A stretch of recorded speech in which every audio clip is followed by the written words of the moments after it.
So I'm just going to read this through. The preseason PBE things, blah blah blah, on surrender20.net. I'm going to give my impressions and I'm going to just read through it. Alright. Preseason 2016 is right around the corner, and large batch of changes are headed to the PBE soon, including oodles of Marksman champion and item changes, new Keystone Masteries changes to vision and support items, the introduction of the Rift Herald, and more. Continue reading to check out the devlog on all the upcoming changes. Here's with full details on what to expect in the upcoming 2016 preseason. Preseason 2016 Crests the horizon. Alright. Welcome to preseason 2016. We're trying to keep the conversation low key. For now, with the world's final right around the corner, but with a pile of changes hitting the PBE soon, we wanted to get ahead with our gameplay goals for this preseason. Afterwards, you'll hear more from the other teams at Riot with more than just gameplay, but we'll keep this focus on what changes will be hitting the PBE for this preseason and the upcoming 2016 season. It's so hard to say 2016. Let's talk seasonal goals.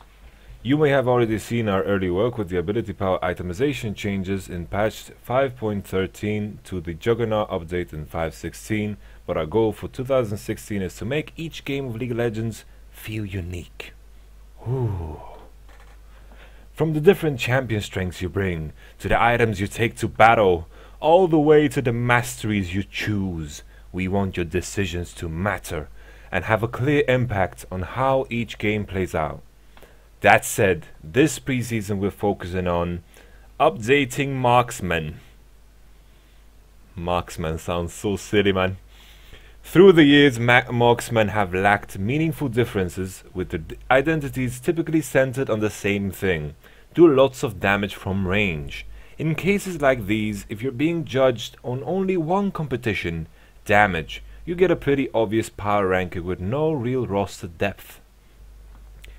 Our goal is similar to our work with Juggernauts, where we targeted a group of champions, in this case 6 marksmen: Corky, Misfortune, Graves, Caitlyn, Kog'Maw, and Quinn, who occupied similar strategic spaces and gave them a little more uniqueness. We're doing this in 2 ways: how the marksman plays and how the team plays with them. For the first, since marksmen are so concerned with the basic attacks, we want to make sure each feels different.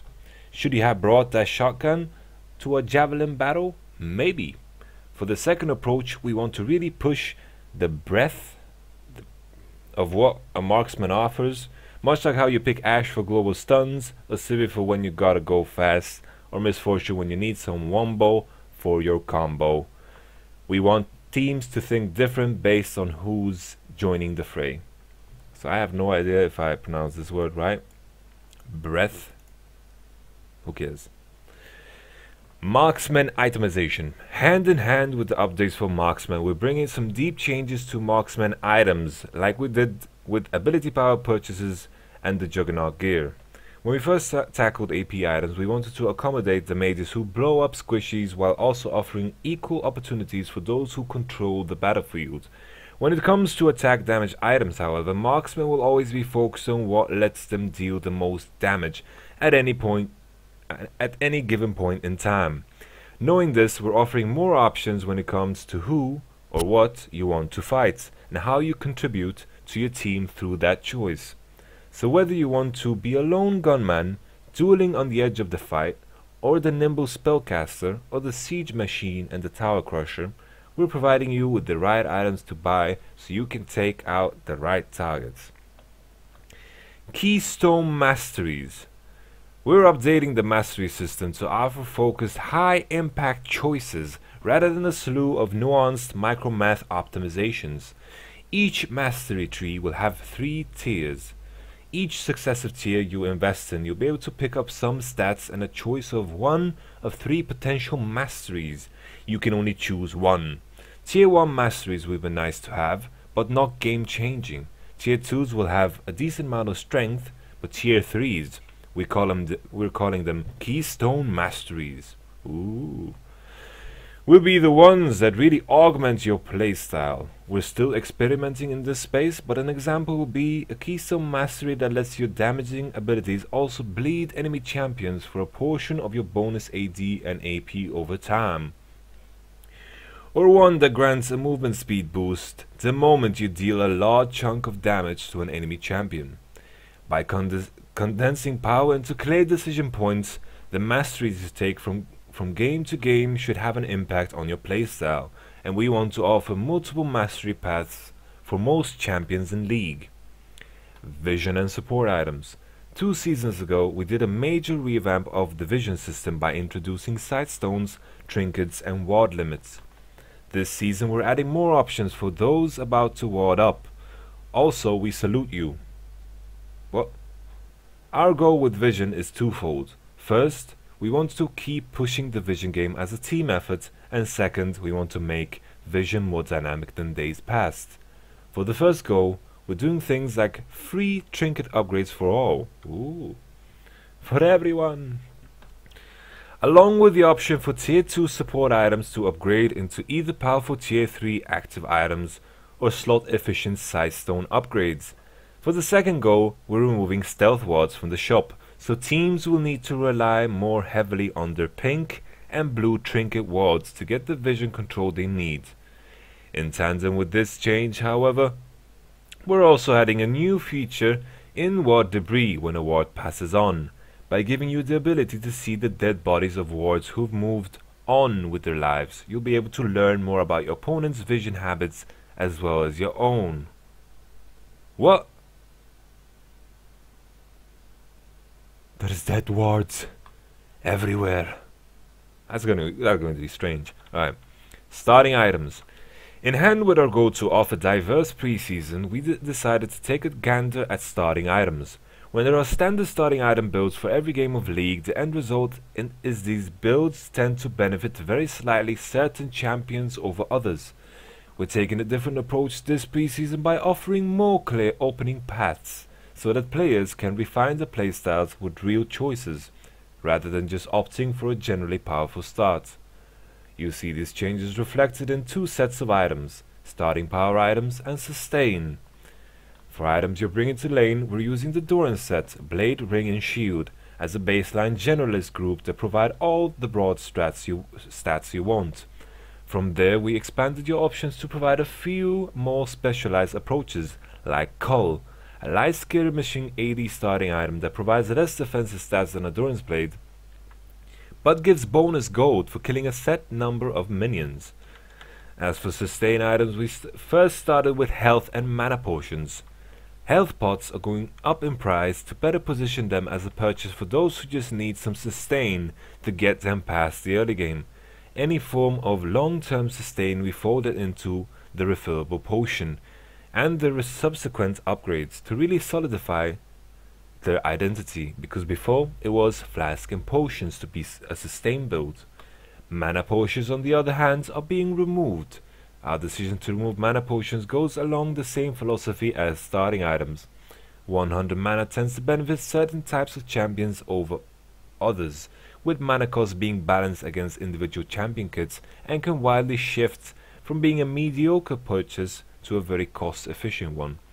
By removing mana potions, we can better balance the champion ability costs with the mana regen stats, while also streamlining the sustain game of League. Okay, let's just check this video out. So this looks weird as hell. This is the Rift Herald, it is called. It is no secret that players who depart for the top lane can end up feeling isolated without a dragon to contest. Rather than just flipping the map on its head, we're exploring ways to bring some relevancy to the north, so top laners can feel like they're interacting with their team before the 15-minute mark. Why do I feel like whenever there's a new segment, I have a new accent? Details are still being sussed out, but expect to meet something new on Summoner's Rift in the early phases of the game. Defeat it and gain a single target buff, focus on early game power and pushing down the lane. Wrapping up. We've got a few more changes on the way, but above are some of our big gameplay plans for this preseason. That said, we're not going to stop the conversation here. We'll keep you updated on our progress while also sharing more of our long-term vision. So stay tuned after the World Finals for more on the pre-season and 2016 season. Here's a few more posts popping up on the boards and Reddit. You'll see a few changes to support this rather than a raw strip wards out. Pink wards, for example, are getting cheaper, trinkets automatically upgrade, and sweeper has some new functionality. We'll have more details next week. Right, big one. Yellow trinkets start with 2 wards automatically. Ooh. Too long didn't read. In this current iteration, it drops a permanent 1 HP visible vision ward like a pink but no stealth reveal with a massive range. I believe the wards are off the cap, so technically if you drop them on, cooldown in random places. Alright. Alright. So it's like, you want a new accent? No new accent, okay. Too long didn't read. In this current iteration, it drops a permanent A1 HP visible vision ward, man. Like a pink but no stealth reveal with a massive range. I believe the wards are off the cap, so technically if you drop them on cooldown in random places. That was my troll accent. Alright.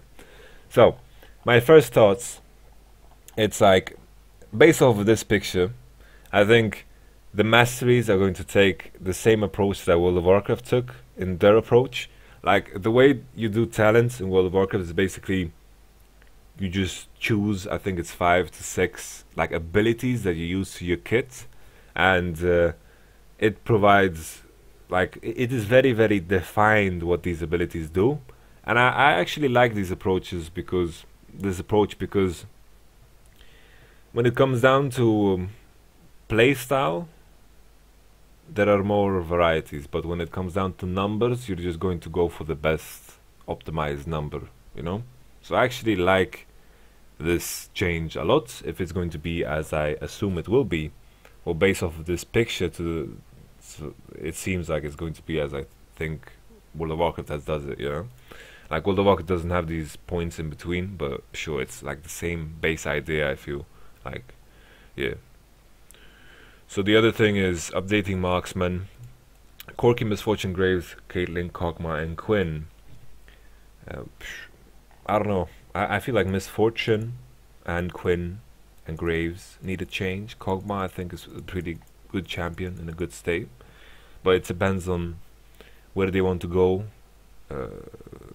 It's like, I feel like this kind of tells me that they're going to change Trinity Force in some way. Looking at Cog and Corki, I think they're going to change Trinity Force and how it interacts with AD carries, seeing as they want to change Marksman Itemization as well. I think Trinity Force is going to be like completely nerfed from AD carries, because one big strength Corki and Kog'Maw has is the fact that they can itemize Sheen and Phage, and these items are very cheap component wise. So I think my prediction right here is Trinity Force is not going to be an AD carry item anymore. It wouldn't be surprising at all. I think it's just going to be a bruiser item at all costs. But that also, like, the thing that comes into mind is Ezreal. I don't know. There are still other options for Ezreal, I guess. Misfortune, yeah, she needs some changes. I think she's pretty garbo. And Quinn, yeah, it's a blessing. I'm struggling to kind of imagine what they want to do with the champions, but when I think of the AD itemization, actually, like, the fact that you're so screwed as an AD carry, if let's say you die once in lane, right? It's way more punishing as an AD than anything else. Let's say it's like right at the benchmark where the enemy, if he kills you, gets the BF, and you get stuck on a pickaxe and something awkward, you know? Now that's very rough in a lot of situations. And usually if that happens to you, you usually just lose if the enemy AD carry is good, because he's going to have 1580 advantage on you, and he's going to have this advantage coming into the next item simply because you invested in a pickaxe and a longsword, right? So I hope, the thing is, I truly hope they put in some items to kind of bridge the gap in that regard. Like overall, personally, I don't think 80s are in a bad state. It is a bit more punishing the role compared to other roles. It's like, it depends on what vision you have of the game when you think of the role. Like personally, like I've always felt 80 carries are fine, but there's like issues with every role if you think about it, you know. Keystone Masteries, we talked about this. I think it's a good idea. I like it. Vision, on the other hand, I'm kind of hoping that they buff Sweeper. Looking at this picture, this is a very large radius of Sweeper. I hope they buff Sweeper. I do not understand from these texts if they're going to remove Sightstones or not, but they do say that Sightstone are going to be able to be upgraded to very slot efficient items. Hopefully these items are not going to be completely broken. Like when they say slot efficient, I am very scared. I hope it's an item that is fine, but if it's going to be strong enough to rush, it's going to be completely absurd and broken. So I really hope it's going to be good enough to have as a last slot item, but not strong enough for you to rush it, because that's going to be completely silly. And I hope the slot efficiency is going to go into more utility side of it. It's like I'm kind of hoping they give the Sightstone like these utility upgrades, the shield upgrades, the like team help upgrades. If they make it into a fighter item, man, I'm going to be scared, man. Like Sightstone plus Brutalizer turns into, I don't know, man, Killing Machine Ward, Lee Song Master, something, you know. I kind of hope these items are going to be last slot efficient, not rush efficient, because it's very hard to put a number on the value of wards, like what wards are going to give you. Like if you place 4 wards, the value you can get from these wards can exceed the value of a death cap if you win the game off of it, you know. Maybe that's, I'm pushing it a bit too far, but it's very hard to put a set value on a ward that you place. That's why I feel it's very dangerous when they say slot efficient. I really hope they are still good enough, like they are good enough to have as a last item, okay, if you want to, okay, have fun, you know, but I hope people will not rush these items, because then the game will be in a dangerous state. We're removing stealth wards from the shop. Okay. So with this in mind, I really hope they buff Sweeper in a massive way, like reduce the cooldown or something, because this is going to force people to have trinket wards, and it's going to force junglers to buy Sightstones. Because like my problem with slot efficient Sightstone upgrade, you know, is, you know, if it's going to be broken, like the Sightstone is pretty fucking slot efficient to begin with, but when Riot uses its word, I'm starting to get scared here, right? And this debris thing is going to be weird.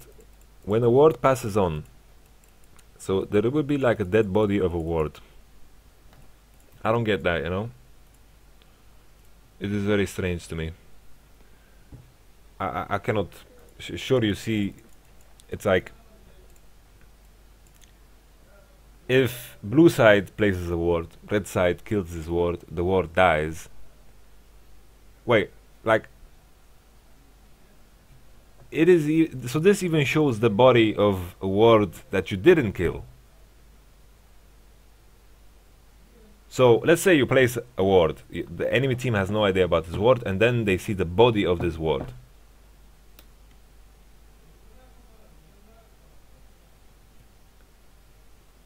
I have a lot of questions here, you know, because this could be actually quite interesting.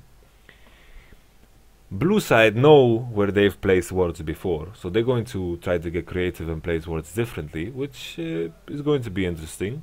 The red side is going to have this information, but do we know whose ward is whose? Like the bodies are. Is it going to be obvious that this is a blue side ward or this is a red side ward? There's a lot of things that have to be defined before I can start going crazy in my mind. You know? Yeah, let's move on.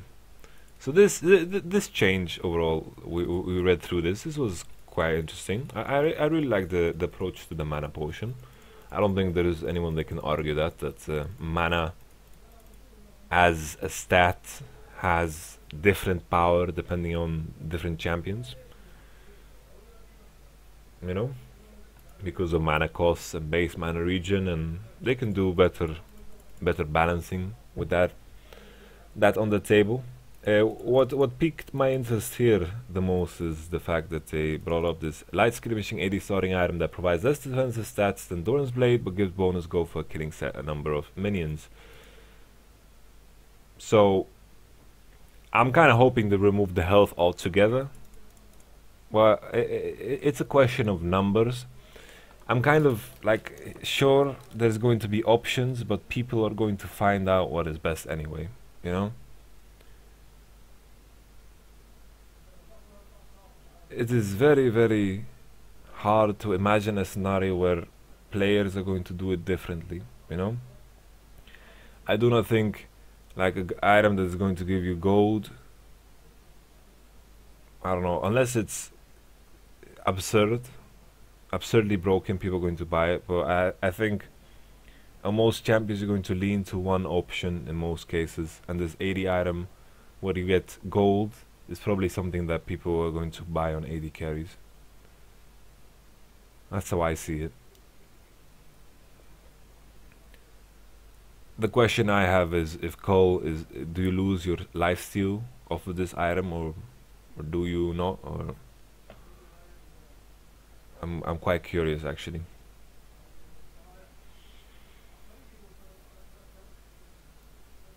Health potions are going up in price.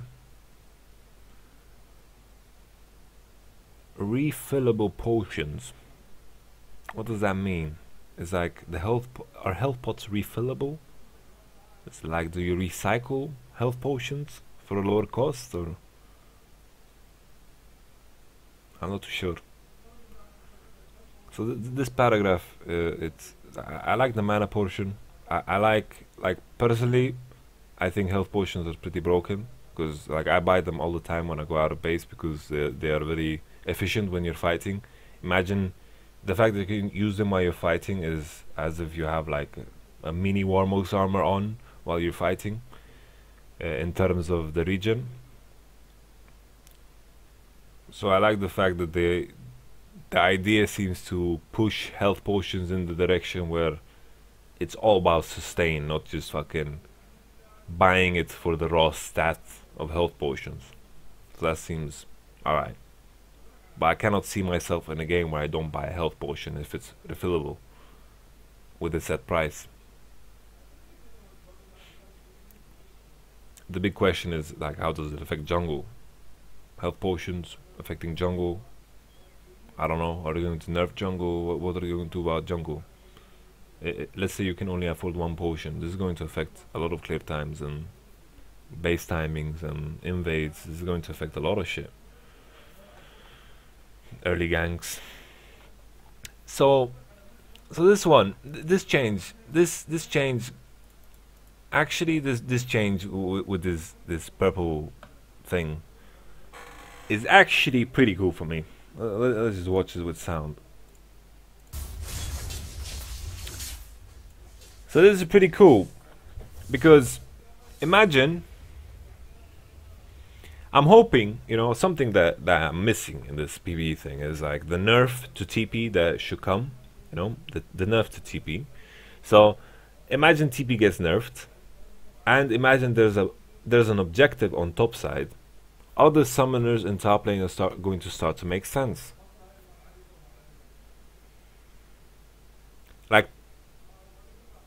Like no matter what, you know, as long as TP is as good as it is, nobody is going to change that, you know, because this is bullshit, you know. I think this statement is complete bullshit. It's no secret that players who depart for the top lane can end up feeling isolated without a dragon to contest,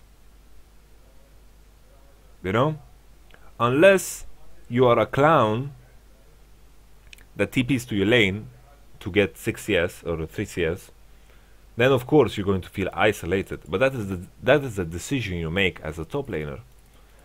You don't randomly put yourself in a scenario where you're isolated. Your decisions affect that simply because of teleport. As long as teleport is relevant for top lane, this Rift Herald is not going to change the summoners, you know, because lane swapping is still there, you know. Lane swapping is still there. Question is for me is like, when does this spawn? When will this spawn? It's like it says the only information we have before 15-minute mark, so we can assume 10 minutes or something. Maybe it spawns at the start of the game, maybe it starts at 3 minutes, something like that. All right. So still, lane swaps will still be the same relevancy, and the problem is still teleport. You know, as long as teleport is in the game for top laners, like for mid, I don't mind it. Like for mid, I really don't mind top lane, like TP, because you can actually punish it. You can punish it. There is no cleanse. Some matchups really need ignite. Some matchups really need some summoners, and you can actually punish it. But on top lane, if you run something else than TP, you get so screwed over by lane swaps that you automatically have to FF from that point in competitive games. That is the reason why we're forced into TP every time, is because we are afraid of lane swaps. So if there is a change to TP, what I like to see is like some changes I would like to see to TP is, for example, do not make it usable until 10-minute mark. You know, maybe 10 minutes is too far, but put a cooldown on it from the start of the game till 10 minutes. Then it doesn't affect the lane swap in the same matter, you know. Teleport, in my opinion, should be viewed as a late game summoner, you know. You sacrifice your lane phase for something that will later on shift into map pressure if you survive, you know. But right now, you don't survive without TP. That is the issue with TP. And I don't feel like this thing is going to change it if TP is going to still be in the game. You know? TP is simply you cannot pass on TP in top lane. It's impossible. It's too weak in lane swaps. It provides you with a lot of options. You can do camps level 1 for top. Like in mid, the flexibility is not the same, you know. The flexibility is not the same because you can't simply just, well, we can, but it's really bad to just lane swap in the mid, right?